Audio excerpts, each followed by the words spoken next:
Hello world, welcome to JMC Car Builds. In this video, I have remastered a decade-old photo using AI tools and generated a video of my grandfather's car, the 1954 Studebaker Land Cruiser. The car had that distinct front end with its aircraft-inspired styling. Sweeping curves, forward stance was futuristic and dignified. Its design language was far ahead of its time. The Land Cruiser carried Raymond Loewy's design, a shape unlike the bloated chrome-heavy American cars of the era, with clean, almost European lines, low hood, smooth flanks, forward-thrusting nose. It looked a decades ahead.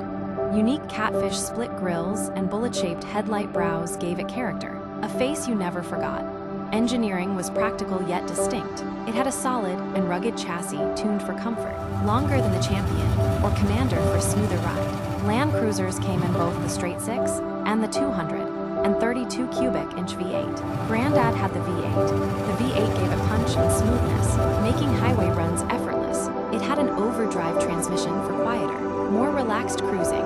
The Land Cruiser trim was top-end, roomy, wide rear seat, chrome accents, and better upholstery than the Champion. Big greenhouse with thin pillars equals a bright, airy cabin, more like being in a lounge than a car. Simple but elegant dashboard with round gauges and toggle switches, almost like aircraft controls. In a world dominated by GM, Ford, and Chrysler, Studebaker was an outsider.